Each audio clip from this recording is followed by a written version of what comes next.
So we're here again with video 3, our final video of the coaching series. Just to talk about your implementation of the overall strategy, how it went with your students, progress towards the goal, and if we feel like this strategy is effective in meeting the goal of increasing student engagement.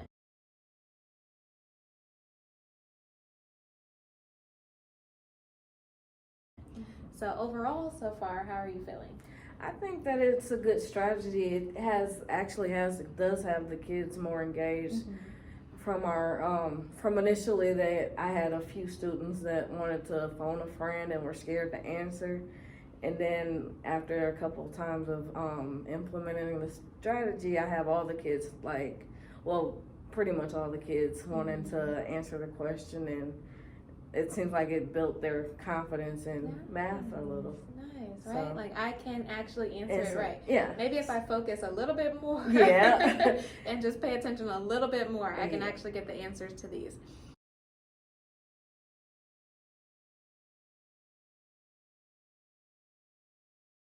Well, I loved being a part of the implementation, and I know you implemented it more than just what I saw, but I did make notes going through the checklist. So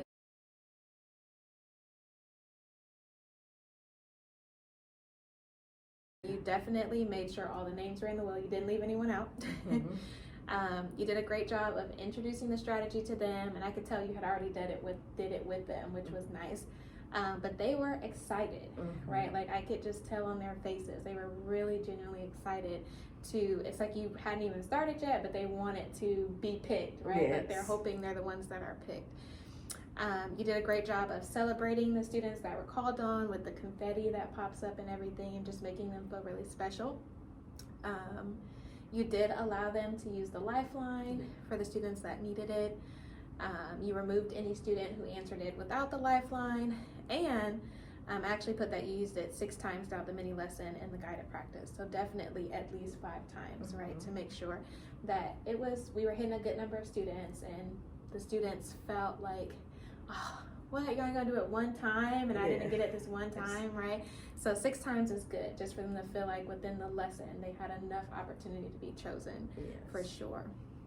But I am happy that overall you think that it's a strategy that's working with your kids, especially because it's so easy and quick to put their names in, and it's amazing that like the small things how excited yes right, like how it can completely change the dynamic of the class. But I think you did an amazing job going through the checklist. Like, how do you feel about it? I think it went good too, and I want to thank you for all your help as well, because you have been a good help, seeing that I'm a new teacher and everything. So all of your input has helped me a lot.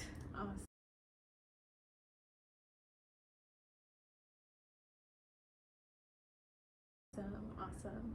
Okay. So in terms of student progress, our overall goal was to increase their engagement, and you're like, well, how do we know they're doing that, right? Because when the name won, they're watching the will, right? They're paying attention to your lesson, they're watching the will. Also, when the will lands on them, they have the correct answer, right? And so the goal is the will lands on them, they have the correct answer, and the number of lifelines needed decreases, right? Like we want to see it decrease, because if they're actively engaged and paying attention, they shouldn't need all those lifelines to get them through, right? That's the goal. So through the couple times that you implemented it, did you feel like that's what was happening? Yes, because initially I did have some lifelines, and as time went on, students were actually more engaged in the mini lesson and wanted to make sure that if my name is picked, I want to get the right answer. So it kept them engaged during the mini lesson, as well as like, I want to call it maybe like kind of like a formative assessment, the will, and it made them want to get the answer right, and so they didn't want to use lifelines as much as time went on. Right. And did you feel like they had like a sense of pride? Yes, in the fact that they were. Yes.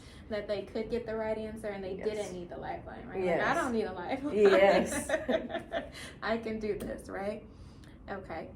And so the biggest thing I want to ask you is, so you did say overall you think it's gone great, but what do you think the biggest differences you've seen in your students from before the strategy to after? It seemed like they enjoy math more. Good. It really does.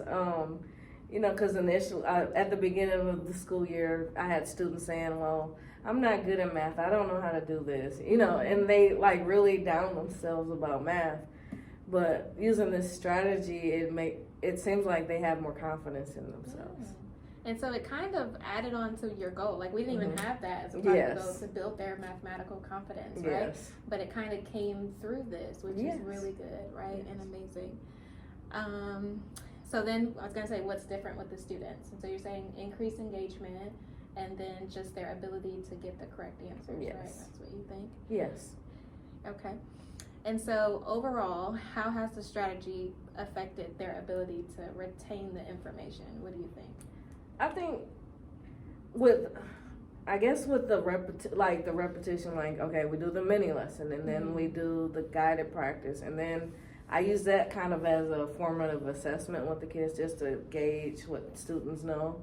So using that, they it seems like they I'm sorry. No, I forgot the question. I'm fine. sorry.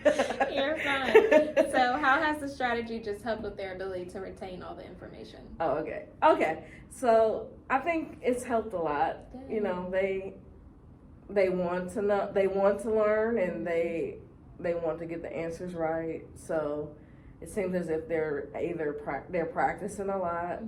Because initially it was hard for me to have them even practice the skills, but now they're practicing them more during classwork and that kind of thing instead of a lot of conversation. So it's like gotten them to be a bit more focused than they were before. And that kind of goes with like, okay, if they don't need the lifeline and they can truly answer on their own, right?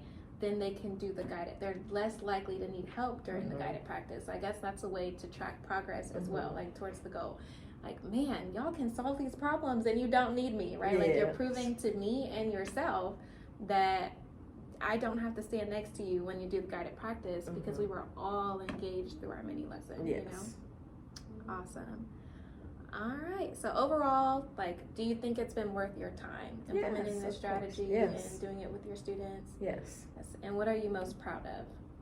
Just the confidence that the students have now in themselves and math. See, it makes me want to come back in and watch some more. Okay.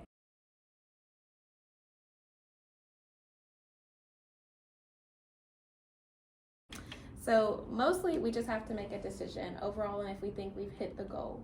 I mean, we did talk about a couple ways to monitor our progress towards the goal, right? So decrease usage of lifelines, increase the ability to do the guided practice without needing you, right by them step by step, and just seeing overall the increase in engagement with them. So do you feel like this strategy has helped you hit that goal? Oh yes, most definitely. Nice. Okay, so we have two options. We can keep implementing this strategy because it's working, and I know we talked about not every day because then they just get burnt out from it, and we can introduce a couple other strategies in the meantime just so that we're keeping with the level of engagement but not getting them so bored of the wheel, like, oh, the wheel again. Yes. Like, Jesus, we did that every day for 5 days, right? Yes. So we can keep this strategy going and just implement it, throughout, maybe once a week or anything, on the days when you most need their attention. Like, man, we're learning something. I really need all hands on deck, right? I need your full attention. Or we can choose to implement a new strategy or try a new strategy. What are you thinking? I think we can keep this one and just, see how it works out. Nice. So it's been working. It's worked pretty good so far. So I think this one's with good. all the classes, with right? all the, yes. So there hasn't been any anomalies or anything like that. It's been pretty good with everyone. Yes. Okay. So moving forward, your plan, I guess, is just to keep implementing your strategy. How often do you want to implement it? Probably like the once a week. Like once a week, at most twice, just at to make most sure. Twice, yes. Okay, and I'll keep checking in with you, just to make sure everything's going good. Because if at any point we need to change the goal or modify the strategy or anything like that, there are a ton of engagement pieces, things to keep them motivated that we can work with. All right. But mostly I just want to thank you for taking the time. No problem. I want to thank you for agreeing to be coached by me and just going through this entire process. And I'm so happy that you felt like by the end of it, there was progress, right? Yes. Like, I can truly see a difference in my students, and I'm just happy that you were able to see their growth overall, you know? Because I have a few that's like shelled in, like they don't want to do anything, but when it comes to that, they'll answer now. I'm like, So you do yes. talk. Yes. You okay, you will raise your hand, right? Yes. Awesome. So thank you again. All right. No problem.